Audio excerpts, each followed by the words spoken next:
Hello friend, नमस्ते दोस्तों। स्वागत है आपका एक बार फिर से हमारे इस YouTube channel Priyas medicine knowledge tips में, जहां आप पाते हैं दवाइयों तथा हेल्थ संबंधित संपूर्ण जानकारी।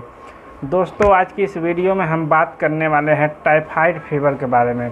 आखिर टाइफाइड फीवर बार बार लोगों को क्यों होता है? टाइफाइड फीवर होने का मुख्य कारण क्या है?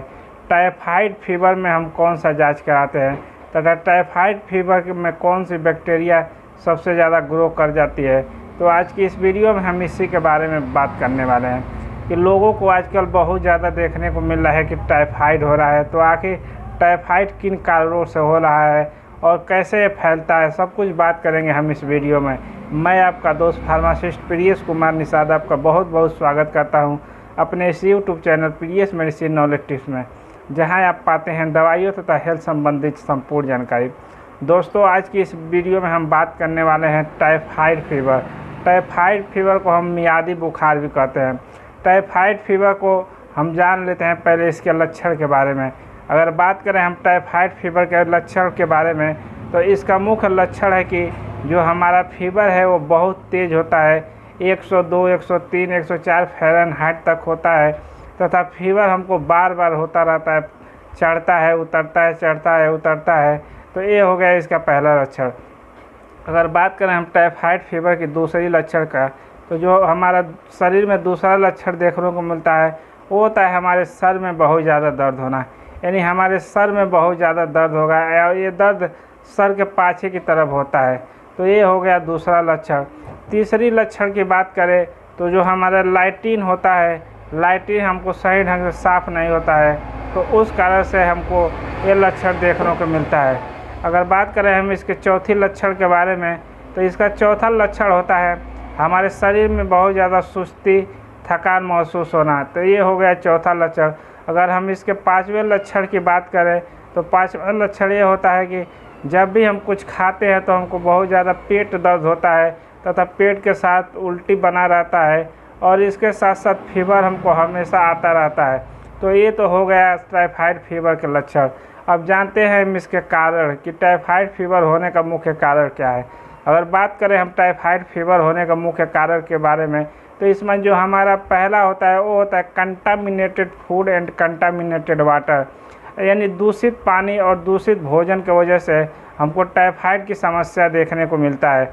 अगर बात करें हम किस तरह से दूषित होता है, तो कई बार लोग लैट्रिन जाते हैं और लैट्रिन से आने के बाद से जूता हो गया, चप्पल हो गया, या वैसे ही किसी भी चीज़ को हाथ लगा देंगे, पानी के डब्बे को हाथ लगा देंगे, तो उस कारण से भी टाइफाइड की जो बैक्टीरिया है वो बहुत जल्दी हमारे शरीर में ग्रो करता है।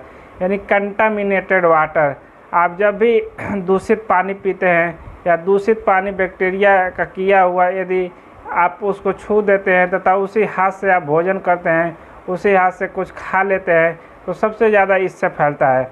बात करें हम इसके अगले फैलने के बारे में, तो आप जब भी लैट्रिन जाते हैं तो लैट्रिन जिन किसी पेशेंट को, जिन मरीजों को टाइफाइड फीवर होता है, उसकी बैक्टीरिया जो टाइफाइड की बैक्टीरिया होती है साल्मोनेला टाइफी, वो उस लैट्रिन में मौजूद होती है जो आपके लैट्रिन के रास्ते इंटर कर जाती है। तो ये हो गया इसका दूसरा लक्षण। अगर बात करें हम इसके और काजेज के बारे में, तो किन किन कारणों से फैलता है, तो यदि आप दूषित भोजन करते हैं, मतलब आप भोजन शाम का भोजन सुबह करते हैं या सुबह का भोजन शाम करते हैं, तो उस कंडीशन में भी आपको टाइफाइड सबसे ज़्यादा फैलने का चांस रहता है। अगर बात करें हम इसके अगले फैलने के कारण के बारे में, तो आप भी जब भी भोजन करते हैं तो शुद्ध भोजन तथा ढका हुआ भोजन करें।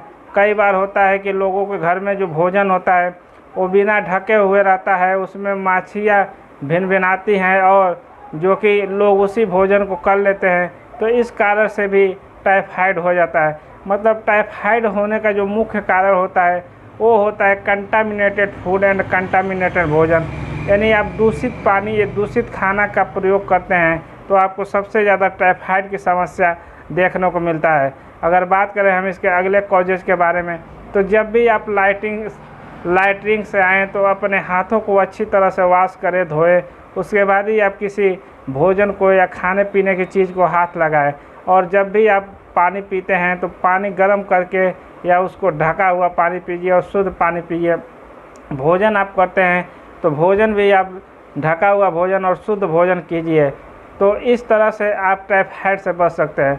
तो ये हो गया टाइफाइड फैलने के बारे में कुछ इसके मुख्य कारण। अगर बात करें हम इसके किस बैक्टीरिया के कारण होती है, तो बात करें हम टाइफाइड फीवर जो कि साल्मोनेला नामक टाइफी बैक्टीरिया से होती है, जो हमारी आंतों में पाया जाता है और ये आंतों के द्वारा ही हमारे पूरे बॉडी में फैलता है। अगर बात करें हम साल्मोनेला टाइफी की, तो साल्मोनेला टाइफी हमारे आंतों में होता है जब भी हमारे शरीर में भोजन हम ग्रहण करते हैं और वो भोजन सही ढंग से पचता नहीं है, भोजन किए हुए 2 दिन 3 दिन 4 दिन हो जाता है और हमारा लाइटिंग साफ़ नहीं होता है, तो उस कंडीशन में सबसे ज़्यादा टाइफाइड को फैलते हुए हमने देखा है। तो जब भी आप भोजन करें तो आपका पेट साफ़ होना चाहिए, पेट सही होना चाहिए, जो भी आप खाते हैं पीते हैं वो सही ढंग से पचना चाहिए।